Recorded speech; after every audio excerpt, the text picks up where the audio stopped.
wabarakatuh. Perkenalkan nama saya Rizia Ninda, NIM 22 10 20 dari kelas 22A. Di sini saya akan menyampaikan tentang edukasi pemberian KB atau keluarga berencana dari mata kuliah kesehatan reproduksi. Selamat menyaksikan. Silakan Bapak. Selamat pagi Bapak Ibu, perkenalkan nama saya Perawat Riri, di sini saya bertugas dari pukul 7 hingga pukul 12 siang nanti. Kalau tahu dengan Ibu siapa? Ibu Elisa. Bapak siapa?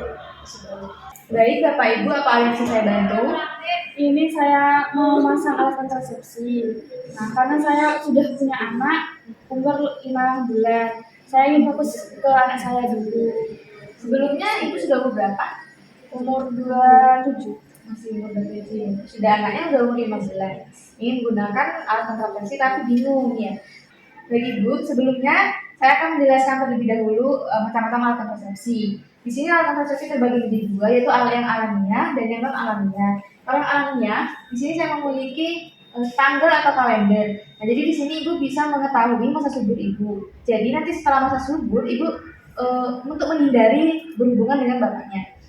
Jadi cara menghitung hari masa suburnya, Ibu tuh menghitung hari pertama haid terakhirnya, bukan hari pertama haid terakhir itu bukan pas waktu selesai haid baru dihitung ya Bu. Jadi dihitung dari awal Ibu halangan.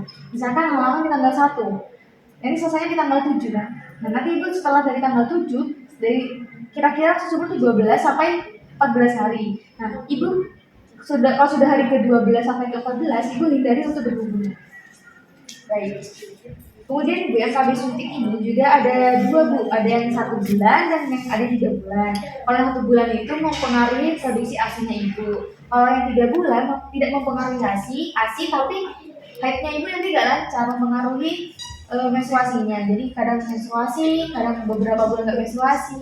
Kemudian juga BB-nya itu juga bisa meningkat, tetapi sama-sama aman digunakan. Nanti jika Ibu berhenti dari KB suntik ini, masa suburnya itu membutuhkan waktu 6 sampai 12 bulan. Ibu ngerti? Selanjutnya Ibu ada KB pil. Nah, KB pil ini juga ada dua, yaitu KB yang kombinasi sama KB yang mini pil.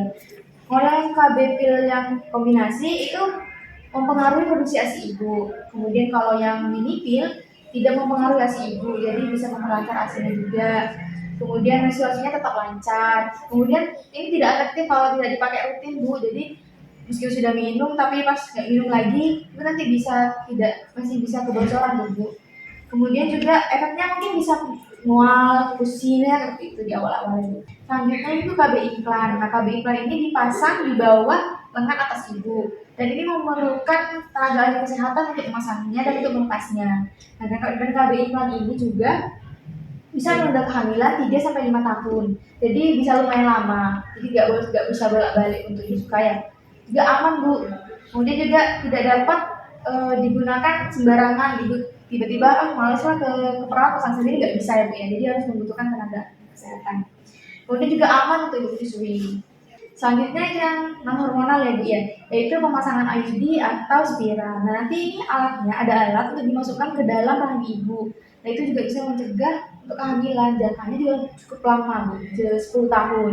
Jadi itu bisa menunda kehamilan sampai 10 tahun. Tapi bisa dibuka sewaktu-waktu jika Ibu ingin memiliki anak kembali. Tetapi Ibu harus ingat-ingat kembali jika sudah dipasang IUD-nya, Ibu harus mengingat sudah berapa tahun. Karena jika lebih dari 10 tahun atau terlalu lama, nanti itu bisa menyatu dengan organ Ibu dan susah untuk dibuka dan bisa menyebabkan penyakit lain. Selanjutnya ini kondom Bu ya, jadi ini bisa digunakan untuk berhubungan. Ini tidak biasa digunakan saja saat akan berhubungan. Bapak Ibu bisa menggunakan ini yang untuk Bapak, ini untuk Ibu. Jadi nanti setelah mau berhubungan kan energi, jadi bisa langsung masuk ke medicine ya Pak. Tapi saya tidak menyarankan karena ini juga masih ada kegagalan pabrik ya produksi. Biasanya kayak gitu bocor atau sampai itu gimana.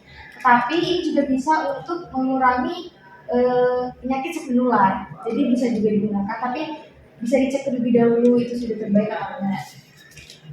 Dan yang terakhir Bapak Ibu ada namanya KB steril atau permanen. Nah, jadi di sini setelah Ibu akan memilih itu, Ibu tidak akan bisa hamil lagi. Jadi, tapi saran dari saya, ibu harus sudah memiliki 2 anak, terus sudah umurnya dari 35 tahun ke atas. Jadi nanti setelah dilakukan KB steril atau permanen ini, ibu sudah tidak akan memiliki anak lagi, meskipun mau berhubungan lagi, tidak akan punya anak lagi. Jadi, sangat disarankan nanti jika ibu sudah tidak ingin punya anak lagi atau sudah punya anak 2, gitu, sudah cukup lah anaknya. Jadi kalau di ibu itu namanya tubektomi, kalau ke bapak vasektomi. Jadi nanti ada pemotongan di saluran kalau di ibu saluran telur, kalau di bapak saluran sperma, jadi ada dipotong. Tapi itu aman kok bu. Cuma itu harus dipertimbangkan lagi karena itu hanya sekali saja. Apakah bapak dan ibu sudah mengerti apa yang saya jelaskan tadi? Nanti saya akan beri waktu ibu untuk berdiskusi dengan suami, enaknya untuk ambil apa gitu ya. Jadi nanti bapak dan ibu bisa kembali lagi ke sini untuk memberitahu saya apa yang sudah mantap untuk dipasangkan. Nanti bapak bisa kembali dan baik apakah ada yang lagi? Baik kalau tidak ada, ibu bisa berdiskusi dengan suami ibu. Ya, sama-sama. Salam. Sekian video dari saya, kurang lebihnya mohon maaf. Wassalamualaikum warahmatullahi wabarakatuh.